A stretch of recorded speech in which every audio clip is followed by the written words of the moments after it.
자, 오늘 가지고 온 친구는 아이맥 2012년 27인치 모델입니다. 제가 일단 이 친구를 구매한 이유는 제가 쓰고 있는 아이맥에다가 듀얼 모니터로 하려고 했는데 이 버전이 맞지 않다고 해가지고 그래서 살짝 애매한 포지션이 되긴 했어요. 하지만 전시용이나 그냥 장난감 용도로 구매하시는 분들도 계시기 때문에 한번 소개시켜드리려고 이렇게 가지고 왔습니다. 디자인적으로 보자면은 옛날의 아이맥이라든지 아니면은 현재의 아이맥도 그렇고 디자인적으로는 꿀리지 않는 것 같아요. 그리고 이 모델부터 슬림형으로 바뀌었죠.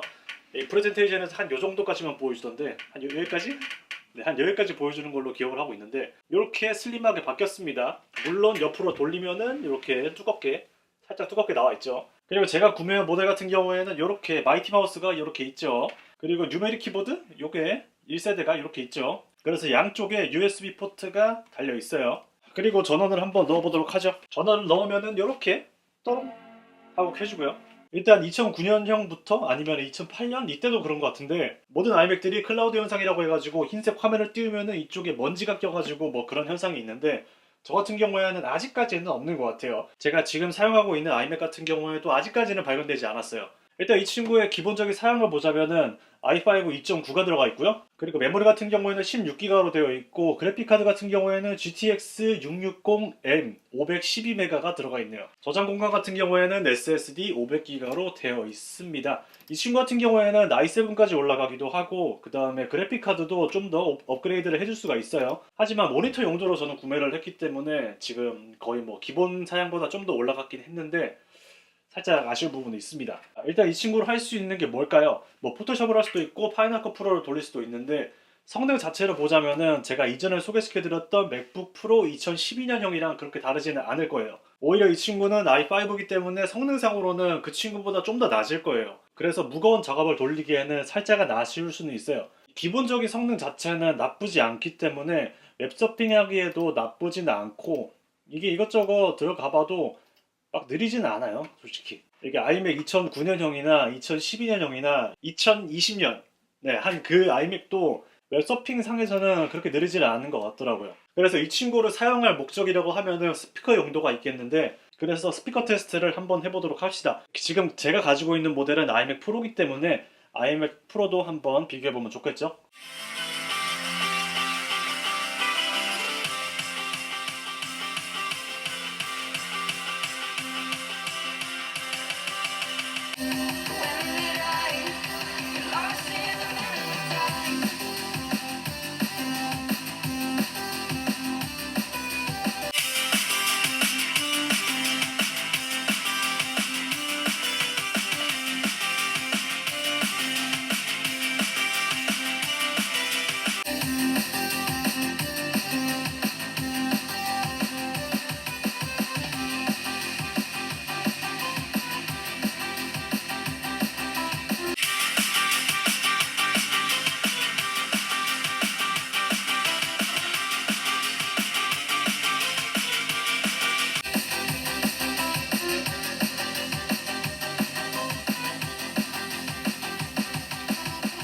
아무래도 아이맥 프로 쪽이 좀 더 좋지 않을까 생각을 하고요.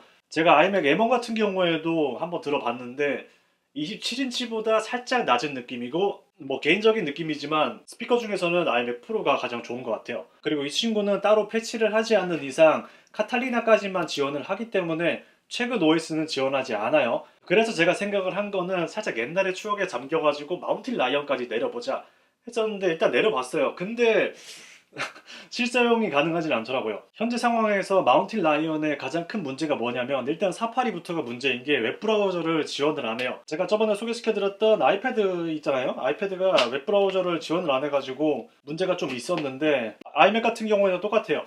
웹브라우저 자체가 옛날 버전이기 때문에 최신 사이트들은 들어가지가 않았고요. 그리고 소프트웨어 같은 경우에도 최신 버전이 아니기 때문에 그것도 살짝 문제가 있었습니다. 물론 옛날 프로그램을 돌리기 위해서는 옛날 버전의 OS가 필요하기는 한데 지금 상황에서 보자면은 마운틴 라이언 같은 경우에는 그렇게 사용성에 도움이 될 것 같지는 않아요.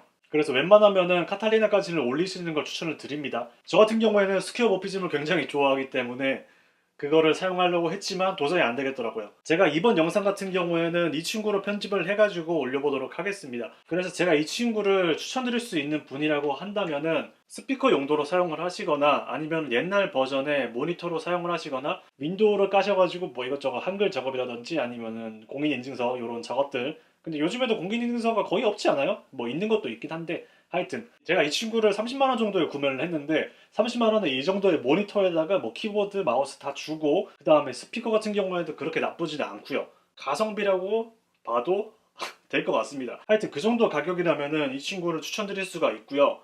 뭐 그거보다 더 비싼 경우에는 별로 추천 안 드리긴 하는데 한 20만원에서 30만원 정도 이 친구를 구매할 수 있다면은 저는 추천드리는 편입니다. 하여튼 전체적인 속도가 나쁘지는 않고 이렇게 끊기는 것도 일단은 하나도 없어요.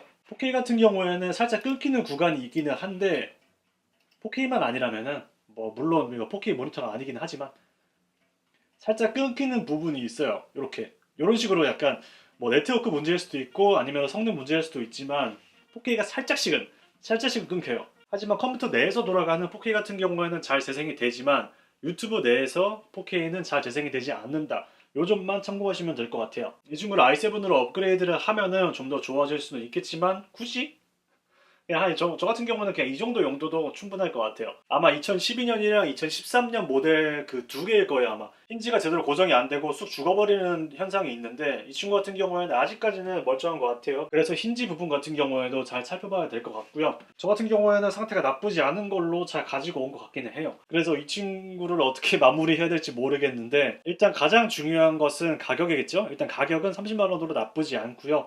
그 다음에 디자인 같은 경우에는 뭐 문제 없죠. 말할 필요가 없고요. 기본적인 성능이나 품질 같은 경우에도 그 시대에 뭐 그 시대라고 해야 될지 모르겠지만 한 10년 전에 그 전문가 뭐 프로 클래스 한 그분들이 사용을 한 성능이기 때문에 현재 사용하더라도 그렇게까지 문제가 되지는 않아요. 영상 같은 경우에도 FHD 작업 같은 경우에는 나쁘지 않을 것 같고요.